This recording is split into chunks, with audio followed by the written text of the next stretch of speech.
Hello to all of you from around the world. I want to welcome you to another edition of Soulivity Today. We're broadcasting live from our studio right here in the nation's capital, Washington, D.C., and on KMET 1490 AM radio in Southern California. My name is Brian Westley Johnson, and whether you're at home, driving, or at work, we're always glad you're here with us. We have a very special show for you today, as I'm joined by my beautiful co-host, Sheila Applegate, the host of Consciously Awesome Living, airing Wednesdays at 12 noon on Soulivity TV. Hello to you, Sheila. Hi, Brian. This is an exciting day. Oh, man. I am like chomping at the bit. I don't even want to do any small talk other than thank you. You just got in early this morning for this show. So I want to just say thank you for joining us. I mean, we had to do this, right? Exactly. What is sleep? Yeah, what is sleep? Why don't we jump right on into it? Everybody, for as long as I can remember, I've been a fan of the comics. I think my first comic book read was one of the series on Spider-Man. And what I remember specifically is that these precious graphic novels kind of transported me into a different time and place where all things were possible. But there was one thing that was missing, though, that was kind of close to my heart. I never saw or heard superheroes that looked like me. That was until I discovered the Black Panther comic series. And wow, what a difference a day makes. All of those feelings that I felt about the possibilities of my life became even more real for me. Now, fast forward to this year, 2024, where Marvel Studios debuts the second season of its amazing and highly successful What If miniseries that airs on Disney+. But this season, the folks over at Marvel Studios had something really special in mind.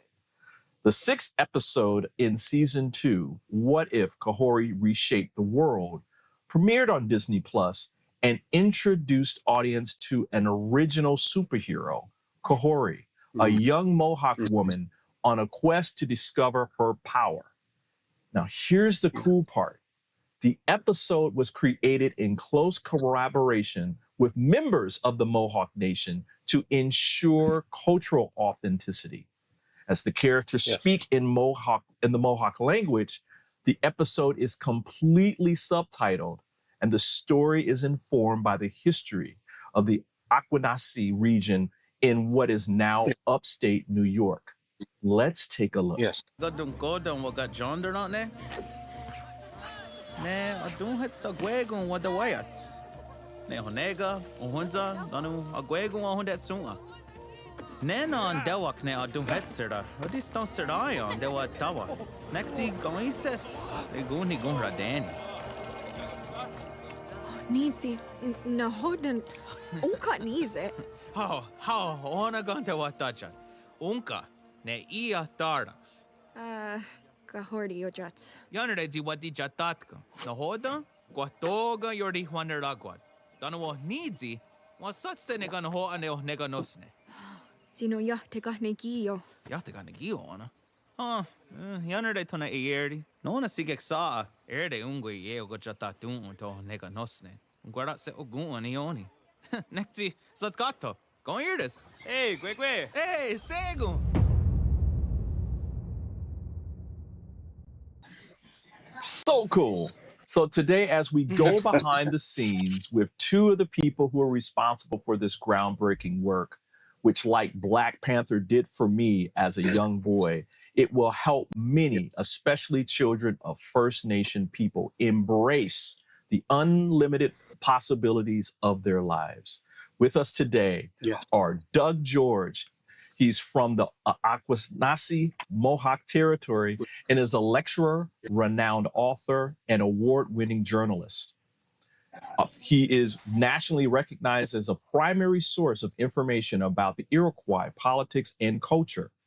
His expertise has been relied upon and sought after by historians, film producers, as well as television documentary directors. He's a columnist for the news from the Indian country, the Utica Phoenix, and Indian Time publications. He's also a survivor of the Mohawk Institute, Canada's most notorious residential school. He's also the husband of the amazing Joanne Shenandoah. Now, Doug's columns have also been printed in such publications as the Los Angeles Times, the Washington Post, the Toronto Star, the Rochester Democrat Chronicle, the Montreal Gazette, the London Press, and the Albany Times Union. And for 9 years, the Syracuse newspapers printed his columns on the opinion page. Welcome, Doug. Thank you very much. That is really a great summation. Ryan Little is an Emmy Award-winning comic and TV writer. He co-created the Emmy Award-winning series I Am Groot. I have to say it that way. Serving as the story editor for both seasons and wrote on What If Seasons 2 and the upcoming Season 3. Most notably, he was tapped to create an entirely new section of the MCU, the Marvel Cinematic Universe, which introduced the Mohawk hero, Kahhori. Welcome to both of you to Soulivity today. Oh my gosh, I am chomping at the bit. I was like, okay, let me get through all this stuff so I can start asking questions. This is incredible. I was telling you guys offline that this season, I mean, I am a comic aficionado. I love the worlds that are created. I'm more of a Marvel man than a DC man. Sorry, DC, but that's just how it is. And so I guess my first question to both of you in this, how did this character and this story begin? Mm-hmm. So Well, Doug, I know from my go ahead, Doug. From my perspective, what happened is we had a great mutual friend, Ryan and I, who was one of Ryan's instructors at Syracuse University, the late Dave Coryell. And Dave Coryell was one of our best friends in Central New York. And over the course of our friendship, I would give him a lot of information about indigenous culture, political events, history, things of that nature. Just as friends, we would talk. He was interested, and I would respond. And over time, he would take some of that information and share it with his students at SU. And one of the students who took this idea, these concepts, this narrative, this great story, largely ignored by in American history, and he would do something profound with that, and that was Ryan. And Ryan met with my wife and I, Joanne Shenandoah, and he had the idea of revolutionizing the way people would see Aboriginal culture, and by concentrating on a story idea that he had. And so over the course, that just became something that was so tangible and remarkable. The more we worked with Ryan, the greater our our assurance that this was going to be done in a way that was respectful, but also didn't lose that element of excitement and drama and that visual power that went into this episode. So that's where it started, with a friendship, with two friendships, and trust that comes with that. Well, Ryan, I mean, it totally comes across, because everything in that episode from the beginning, number one, it kind of like it makes your eyebrows kind of rise up. First of all, it's like, wow, this is different. This is groundbreaking, and it feels authentic to me. Can you tell us about that on your side of the beginning, how that was for you? Sure. So it's wild. It's one of these stories. It feels like fate. In 2019, I was in the writer's room. We were tasked with coming up with 30 ideas for What If Season 2. And the studio floated the idea, hey, it's an animated show. You know, what's fun about Marvel is big ideas. What's fun about What If is going to cool worlds. What if we do something the movies can't do? What if we go somewhere the Right. movies have never gone before? They kind of can't go. You know, they're these big $400 million movies. They kind of have to be based on beloved comic runs and whatnot. What if we take a shot? And they said, you know, we thought about doing a period piece, maybe some felt like they had a way into it. And I said, oh my God, I know the guy. I spent 4 years training under my favorite mentor. I know how to do this right. So I pitched a story. It was chosen. And then the really wild thing is I spent 3 months trying to get in touch with my teacher, and he ghosted me. I couldn't get him on the phone, couldn't get him on email. I tried LinkedIn. I tried everything.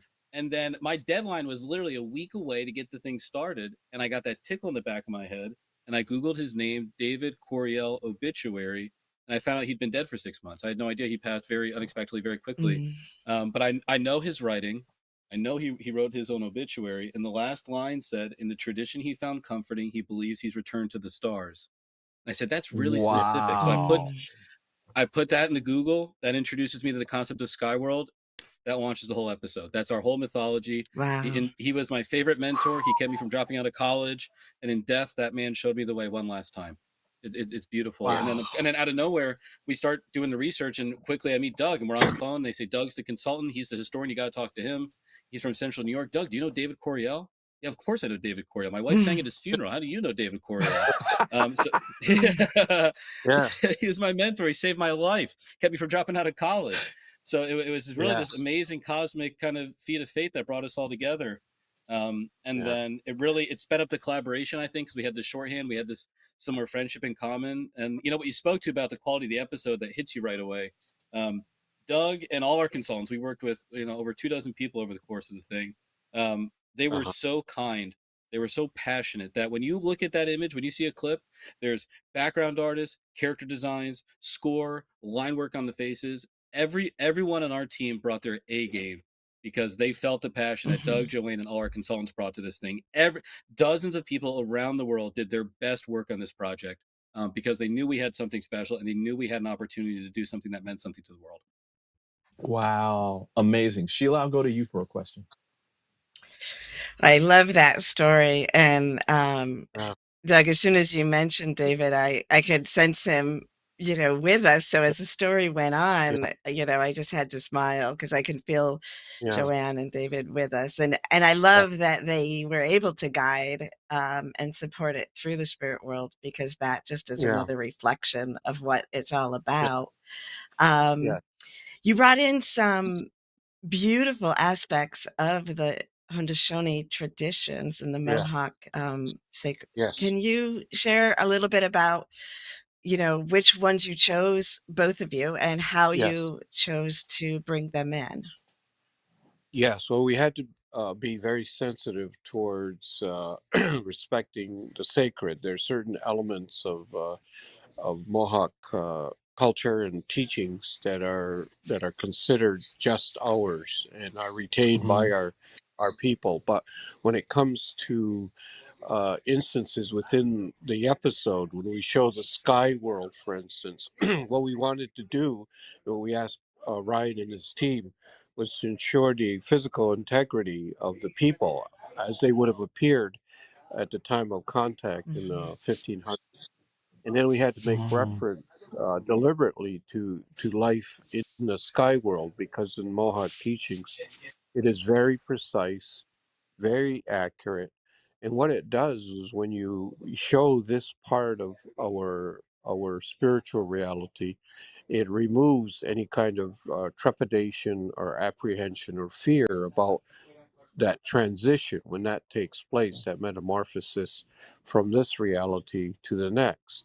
And it's always been an essential part of our understanding of the laws of nature and the universe, that everything moves in a type of cyclical type manner, and that you can find your way into another universe by following the arc of time and light.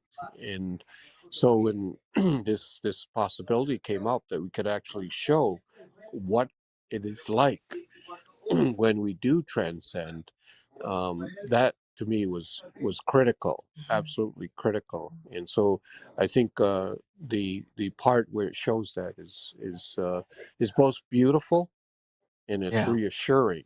And as you Yeah. mentioned, that we do Right. have our blood kin who have made the journey. That's where they are. That's where Dave is, and that's where Joanne is right now. Beautiful. Listen, everyone, listen, we're going to take a quick break because we've got a whole lot Yeah, more to talk with all of these guys sure. about Kahhori and the what if and that kind Yeah, of thing. So we're going to take this break and we'll be back in about 2 minutes with more of Marvel Studios, yes, the making of What If Kahhori yeah, Reshaped the World. yes.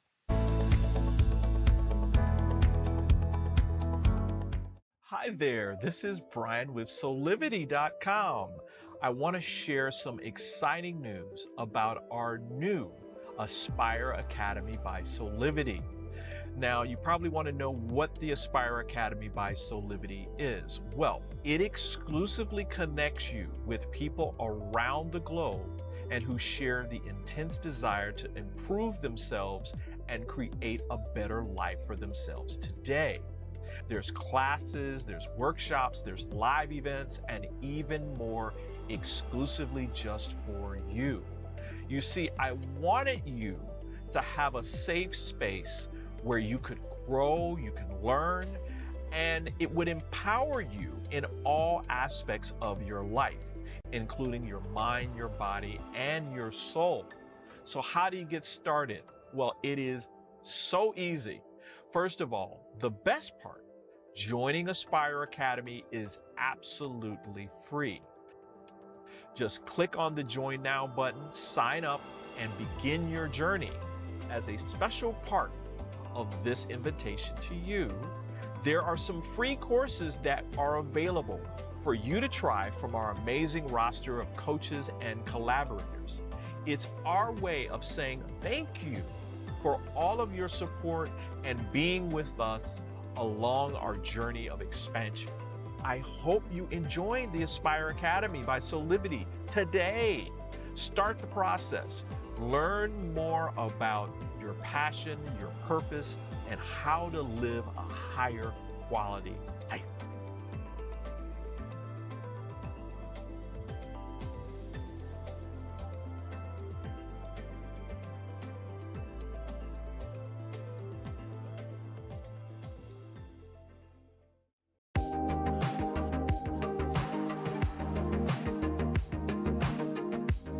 And we are back with more here on Soulivity today, where we are discussing the groundbreaking episode of What If's Marvel Studios, which introduced audiences to an original superhero, Kahhori, a young Mohawk woman Yes, on a quest to discover her power.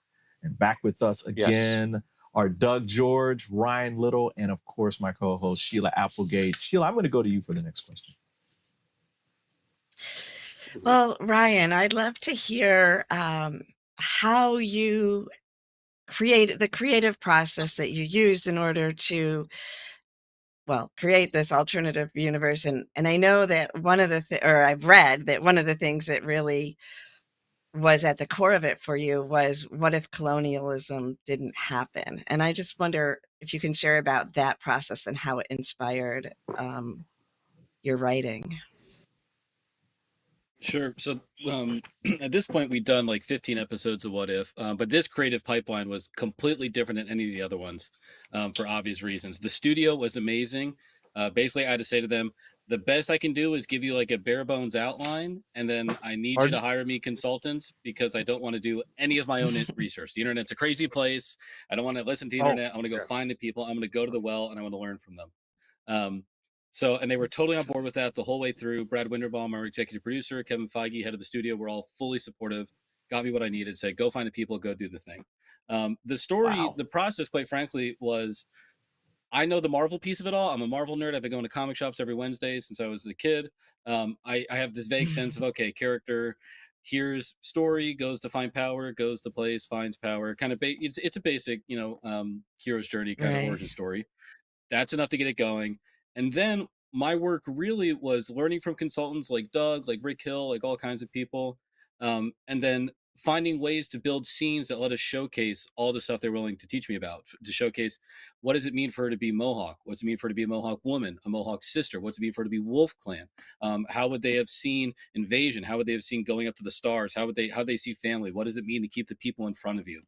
So much of what's in the episode, so much of the conversation pieces they have, the stuff they explore, those are all just direct lessons that I was privileged to have over Zoom with Doug and Rick Hill and a bunch of our other consultants. So it really just became this really interesting sort of puzzle of how can I take as much stuff as they're willing to give me and put it on screen. Wow. You did an amazing job. You really did. Thank you. And Thank you. and Doug, there's another part of this that just brings it all together. That's part of Native American culture, which is the music. Yes. The music was Joanne's integral music to is this. part of this. Tell us how that came about. Yeah.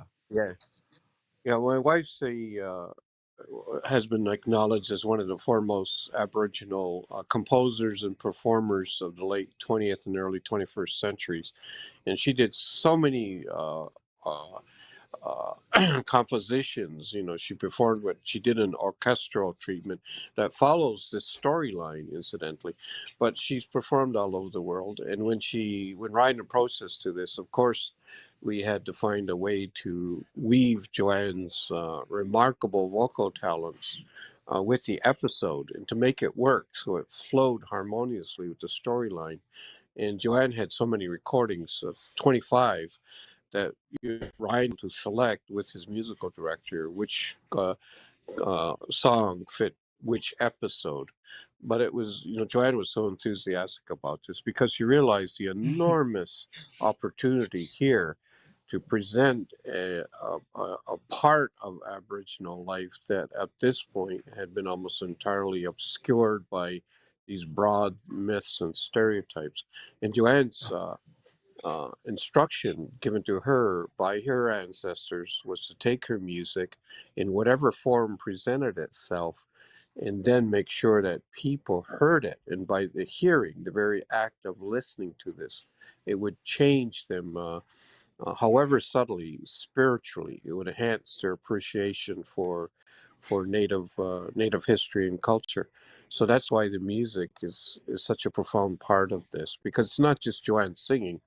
It's Joanne and her ancestors joining her in this kind of celestial harmony. That's what comes through when she did sing.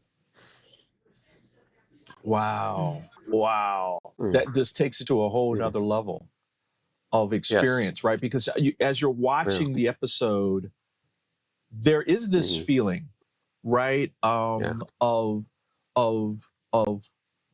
pride and history and feeling and depth. And it's why I said before, when we opened the show, these are these moments that I know as a kid when I'm seeing somebody who looks like me in a comic book.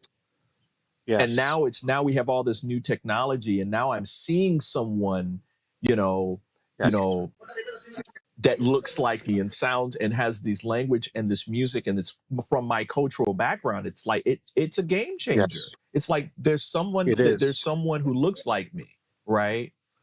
Talk about a little bit about that, how that means to you, Doug. Well, to me, it's just amazing. Well, we knew Marvel had the power, given its stature in the entertainment world, to actually transform the way the world perceives Native people, and more specifically Mohawks. Our reputation has not always been captured the way it should be or shown. And my intent was to take this and stimulate amongst our younger generation a new appreciation for their heritage and initiate a cultural blossoming and a communal revolution, so people can walk about with assurance and pride. We have our hero, we have our Black Panther. And an interesting thing about this, most importantly, is these are well-rounded individuals that are shown in the episode. They are people who speak as we speak and think as we think. and it's and it's consistent. Every subtle image you see in this episode was done with absolute sensitivity to Mohawk culture, and the kids Yeah. at Akwesasne and Ganawage and other native communities can see this. It's visual Yeah. integrity based upon appreciation for a dynamic part of our collective human experience has never been done before. Never, not in any medium. And this is Yeah. where Ryan and his team are absolutely just deserve tremendous credit for Yeah. launching this new way of seeing Native Absolutely. people. Absolutely. Bravo. Bravo Yeah, to you yeah, guys. yeah, Listen, we're going to take another quick pause for the yeah, cause here. But when we come back, Ryan, I'm going to ask you some questions, and maybe Sheila will have some questions for you too around the yeah. production, right? Of maybe there were some challenges along the way in making this. And so we're going to talk about that when we come back. We'll be back in about 2 minutes, everybody.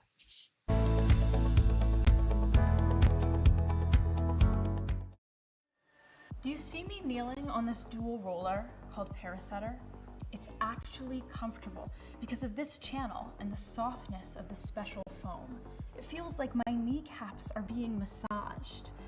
When I lie down, my spine is housed in this channel, while the convex rollers massage my muscles. They let go and lengthen. There's a traction effect from my head on the headrest and my mid-back from the rib wrap, which hugs me. When I start the breathing sequence, I feel calm because my cortisol levels are dropping. Lower cortisol means bye-bye constant hunger. Parasetter is 40 inches long and much more comfortable than old-style rollers, but it weighs only 10 ounces. Parasetter, just like Pilates was, is no longer an insider secret. Do yourself a favor. Reset your parasympathetic nervous system. Defeat stress. Lying, sitting, kneeling, or standing. This unique patented roller helps everyone.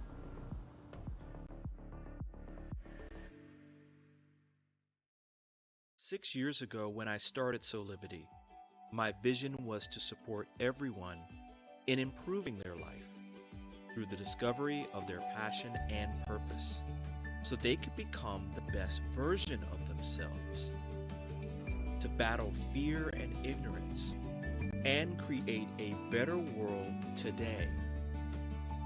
Get inspired to live your passion and purpose. Visit Soulivity.com now.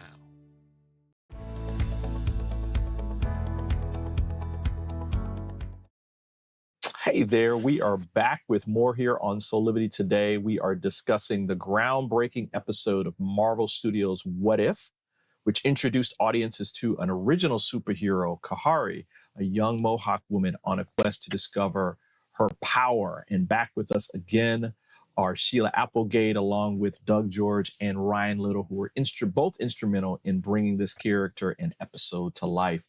Ryan, question for you. Since this is groundbreaking, I'm sure that this posed certain challenges, right, around the production. Can you talk a little bit about that part? Sure. To be totally to give the episode the care it needed, to do the work that had to be done, basically every stage of the production was 80% harder than it would have normally been, to be totally honest about it. Mm-hmm. Because you had to be that thorough, you had to have that litmus test. We had to hold ourselves accountable. There's a great group now in LA, Illuminative, who will vet some of the stuff, but they're not specific experts. So we had the experts. It was up to us to really police ourselves, and care and have that duty of care with the content we had. The episode, I started writing it in November of 2019. I wasn't pencils down until November of 2023. It was over 4 full years to do this thing and to do it right. We knew early on that the advantage was that it's animation. We have control of every single thing you are seeing on that screen. There's not a tree or a rock in this episode that doesn't get in there unless we say so. That means that we knew we had the opportunity, that the mission was to make this the most accurate historical depiction ever. then the job was to do the work, was to every character we designed. I mean, you see all her clothes, the color of the clothes, the patterning on the clothes, the feathers in her Yes. hair, the tattoos, the clan specific tattoos. Every piece of the story, every piece of the visuals was an opportunity to showcase this culture. This culture is so rich, it's so detailed, and we had consultants who had so much wisdom and were so willing to share. The work was it's same with the story was, how do we get all that on screen? How do we constantly work to get on screen? And then, and this is COVID. I'm writing it in Pennsylvania. It's being edited in Los Angeles. It's being animated in Toronto. Oh, It's bouncing around the world. wow. So, you gotta, how do we keep all eyes on it? And not that anyone's doing it on purpose, but people are just working. It's a day job. It's a 9 to 5. So how do we, God love Doug and our translators. They must have watched the episode 100 times, just vetting it, watching it. It's just diligence the whole way through. Wow. And Ryan, you just blew my mind away, because Sheila, I when we watch these things, Sheila, it's like, oh, well, this just happened, right? Like you think, you don't think about the 2 years or 3 years before this, from concept to post-production, right? That happens. You just think that, and I completely forgot that you guys were doing this while COVID was here. Holy crap. It was, it's a weird blessing and a curse in a funny way, because I started, by the time we were working with consultants, it's probably like, I don't know, maybe March or April 2020. And by then everybody was on Zoom. So weirdly, COVID made the world smaller in a way, so that we were able to access people. I didn't make my first trip to Akwesasne until, I think summer 22. So it was all remote, all in person, just trying to find people and get them on calls and talk. But luckily, suddenly we had this culture of kind of being pen pals and internet friends again, because we had to be. So it made it easier to get in touch with people, and people were used to the collaboration. And quite frankly, during such a crazy time, it was such a gift to be meeting new, wonderful people and working on something so optimistic during, such a crazy time. Wow. Sheila, I'll go to you. As you talked Brian, as you talked about how people were located in different places because of COVID, I couldn't help but see that, that's 3 of the 4 directions that the tree of peace moves outward to. So it's almost like powerful that you were around those places and around our country. So another noticing of how sacredly supported this was. Well, and it's special too that I want to go find people go out ahead. I was gonna say, it's just special. We weren't flying people out to LA conference rooms and boardrooms and putting them in that spot that we could go. I wanted to go to the well, and I'm being beamed in this Z King's living room, and I'm meeting her grandkids, and I'm meeting her dog, and you're meeting the community. I'm in Doug's house. I get to meet his grandson. You really get to know people, and it's a totally different kind of collaboration working over Zoom. And it made it special for sure. Wow. I love that. I was thinking about the Mohawk language, and this being the first time that it's really been expressed that way. And I'm sure it was a discussion to put such a mainstream show on that had to be subtitled.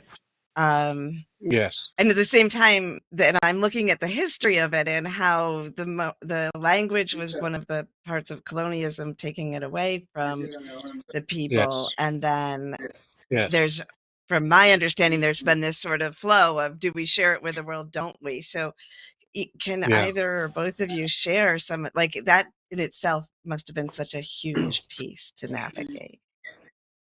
It was. There was a lot of debate about this, but our Mohawk people, I think above and beyond most other Native communities, have made a conscious decision that universal access to the language that is earth-based and essential for our continuance as a species is critical. That people need to learn how to speak through Mohawk to the natural world. And so what we've done in the past generation, Kahnawake and Akwesasne, is try to stimulate a rebirth of language, both domestically and throughout the world. So we have made it available in various apps and other distant learning means, so that everyone who wants to can learn the language. And it has produced some very, very tangible results from being a way of expression that was literally on the verge of extinction in the 1970s to the situation in the Kahhori episode where you have younger Mohawks able to read a script who are trained as professional actors and can carry this off. That to me was Wow. something Mhm. that just had to be done. And it was, you know, previous to this, in any medium, if you heard native language, it was kind of secondary, it was monosyllabic, it wasn't a means by which you could express complex human emotions. So what's Mhm. so good about this is, again, for the first time, uh, you have an episode that's almost entirely in Mohawk, in which the speakers are actually speaking to each other, you know, in a way that is perfectly normal Right. and readily understood. And so that has really impressed our younger uh, generation to once again double their efforts on mastering this language. And it is a language of the earth. And again, I give credit to Marvel for making that decision from the onset that Mohawk language would become the predominant way by which people are communicating with each other in this episode. Again, it never been done before. And Marvel did this, Incredible. and it worked and with such Yeah. remarkable effectiveness. Yeah. Yeah, I mean, I don't see, Ryan, I don't see how this episode could have been done any other way. Right. I mean, yeah, it was important that the language that you're hearing is the native language and not yeah, English. If it was English, it would have completely changed the dynamic of the episode itself. yeah, Right. yeah. Totally. No, I mean, Um, yeah. oh, see, I feel really lucky. I gotta say, the studio had no pushback whatsoever when they said, "Could we do this?" That absolutely, 100% the whole way. I mean, early on, our goal wasn't to ask Doug and consultants for some fun facts. Don't give us a list of bulleted points that we try to put in the show. Teach us.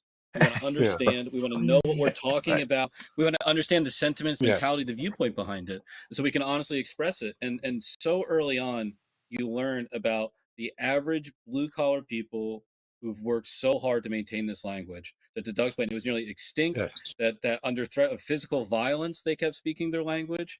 I mean, they've been torchbearers Yes. for decades now. If this Mhm. episode is about honoring that community, you have to honor that work. And the best way to honor that work Yeah. is to enable it, is to help it along its way, is to put this language not only in the episode, but is the only episode of its kind on Disney Plus where no matter where you turn it on in the world, it defaults to Ganyegeha. That you're hearing that Mohawk Wow. language Yeah. first and foremost. You have the option to switch it if you can't Right. read subtitles, what have you. But this language is being heard right now around the world in places it was never spoken before. So not only is it alive Wow. and well, it's being proliferated in a way that's never been done before. Yeah. Yeah. That's incredible. I mean, it's Yeah. just I was already blown away, guys, by the episode itself. And now I'm Yeah. even more blown away by all the work that was done. And more importantly, the willingness to do it right. Right. Yes. To do it authentically and honor these First Nation people. Right. Yes. That Yeah. just touches my heart. Yeah. Yeah. You know, we as Mohawk people have been portrayed in the media to the degree that there was a healthy degree of mistrust and apprehension when this idea was first brought to us. You know, we were concerned that it would yet be another thing that was exaggerated or really eclipse the beauty and the harmony of who we are as human beings. But it all comes down to establishing a friendship, a reliance on individuals as human beings, and that's what Ryan brought to this. So we knew from the beginning, instinctively, maybe because he was traveling around with Dave Coryell's spirit with him, but we knew instinctively that this was the right time to do this. It could not have happened before, but now it Right. can, and it just goes to show you the enormous impact a teacher who has morality and compassion, and what they can do in way of influencing their students. And this is the end result. Wow. Wow. Well, listen, everybody, we're going to take a quick break. But when we come Sure. back, we're going to talk more about what's next for Kahhori and Marvel Yeah. Studios, and maybe this connection between another fantastic Marvel Studios creation, which is Echo, which is also streaming on Disney Plus right now. Yes. So we'll be right back in Yes. just a couple of minutes. Thank you.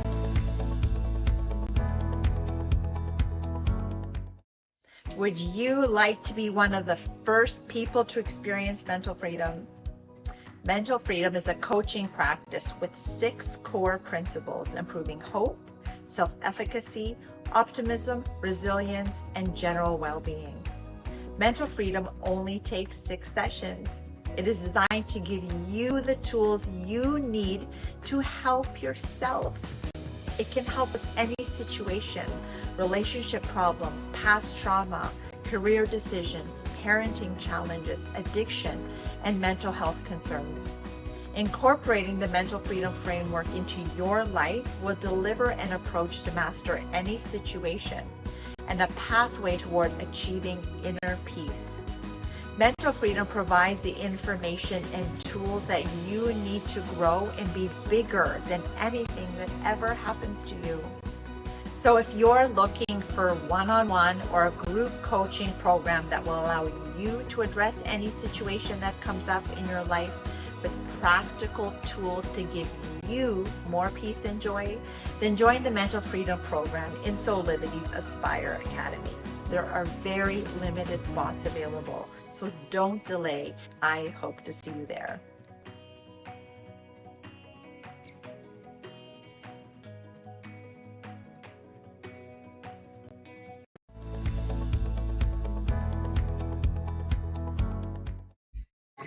Hey, we are back with more here on Soulivity today, where we are talking about Marvel Studios and the magnificent creation of the What If series, Kahhori Reshaped the World. Guys, again, I'm so glad that you guys are here. Thank you for being here.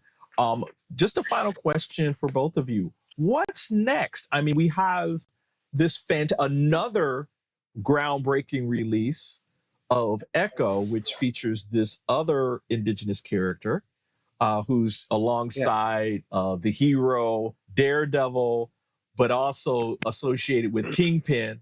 Such a great just start to this year with all this great content around our indigenous people. What's next? What's next? What's happening? I'm ready for it. Well, for me, what's next is that the implication of this episode is what happens if Native people were not subject to all of these plagues. So, at the time of contact, there were anywhere from 10 to 20 million people in North America. Within a generation, 90% of those people had died. And by the year 1900, there were less than 250,000 Native people left in the United States. The same with the Iroquois. We were down to 6,000 people in the year 1900. We literally came within a razor's edge of physical extinction. Now, what if that didn't happen? What if the Iroquois Confederacy had taken its rightful place as a world power equal to, France or England or China? And what if the entire human reality was enlightened by the principles that our Confederacy promoted: equality amongst the genders, ecological harmony, a recognition of our relationship with the natural world, and a universal peace? What if humans could exist without war? That's what the Iroquois Confederacy has been promoting for generations. And I think that's what this series could lead to. What if Kahhori then becomes the means by which full gender equality and ecological harmony are actually reached by human beings? That's a possibility. Wow. Well, Ryan, I think I hear a storyline coming through. I think I hear something coming through there. What about you? Any sneak? Any sneak? I mean, I already kind of gave out the ghost that season 3 of What If is coming. What's happening? Yeah. So season 3 is coming. In this season, we're a 9-episode season 2. All episodes are now on Disney Plus. If you stay through to the very end, you get a follow-up performance by very cool Kahhori, who has some really awesome showcases and takes her place along the biggest Marvel heroes there are. Now we get to that very sneaky place where I got to be good to my friend Mickey Mouse here. I can say you have not seen the last of Kahhori. That's the best I can say for now. Is you have not seen the last of her. Yay. And I can say we wrote the episode. We painted a big old, we painted the biggest tapestry we could. That final action sequence, you see dozens of heroes from Skyworld. We only got to meet 2 of them in this episode. I sure would like to read the rest of them and find out what their deal is. We haven't even got to meet a Baron Clan member yet, so we got all kinds of work to do. We laid the seeds. There are narrative threads to be explored for sure. But the short term is getting everyone to see what's in that episode. To Doug's point, one of the most talked about scenes is the ending scene when she speaks Spanish. And she speaks Spanish because historically they assume the burden of communicating with the people that they met, so that they could honestly try to reconcile with them. And to Doug's point, the lesson of reconciliation versus justice. I mean, there's so much in this episode. So to keep talking about the episode, keep exploring the episode, to get people not just to see the popcorn and the fanfare at all, but to see the people and the culture behind the episode. My work, frankly, more than doing a spinoff, is to do what Rick Hill taught me, what Kahhori teaches the world. It's to keep the people in front of me. It takes a long time to make more episodes.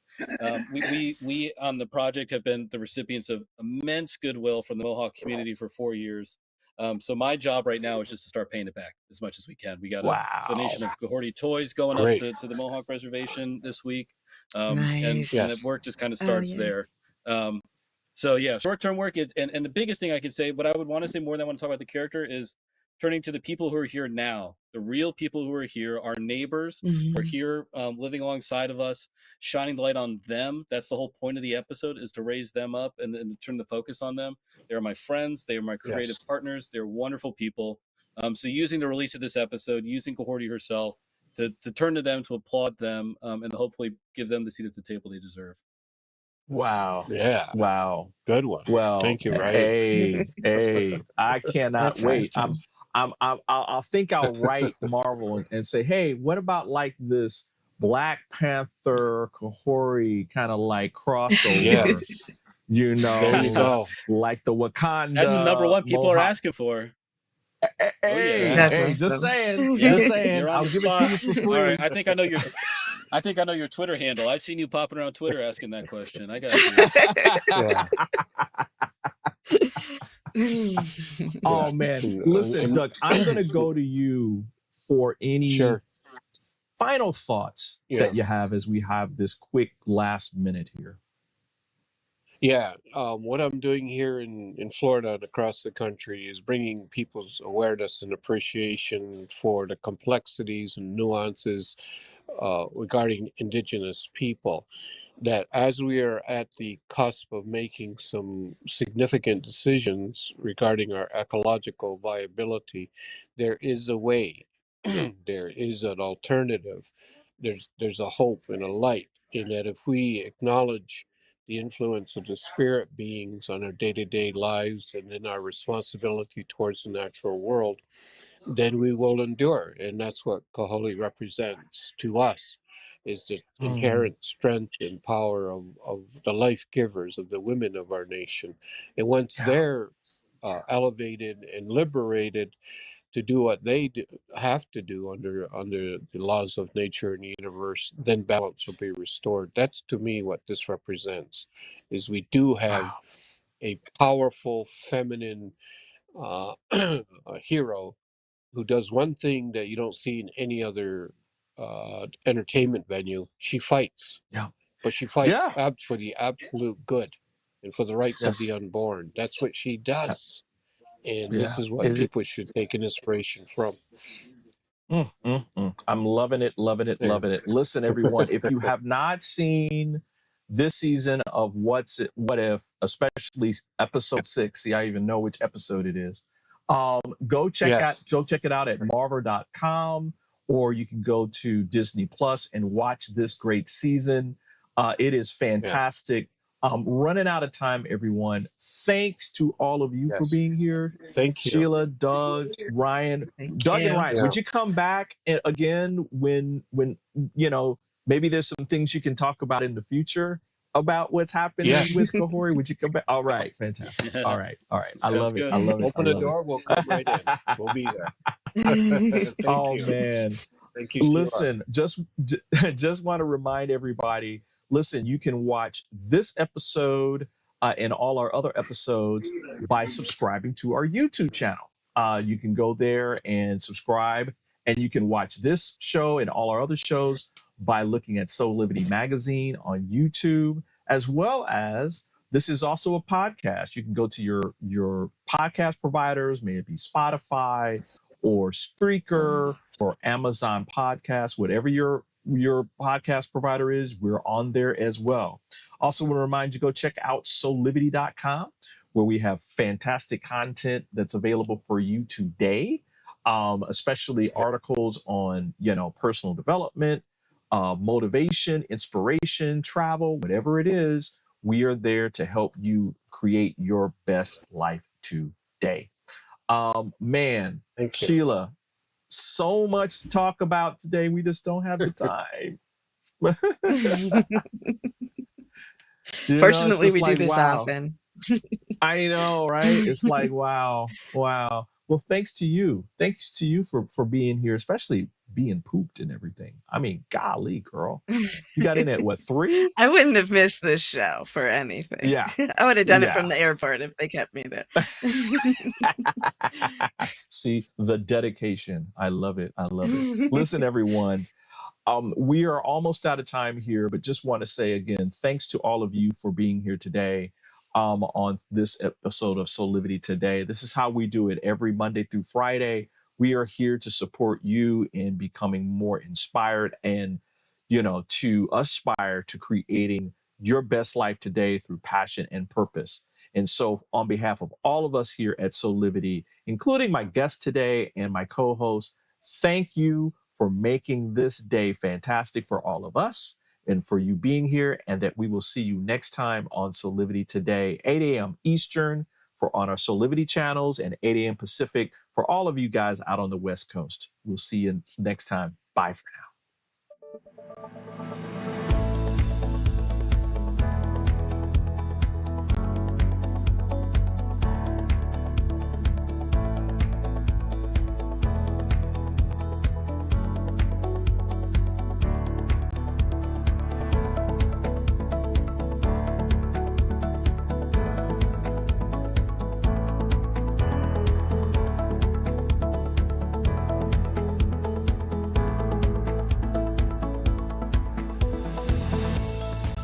This work is subject to copyright owned by Affinity Global LLC.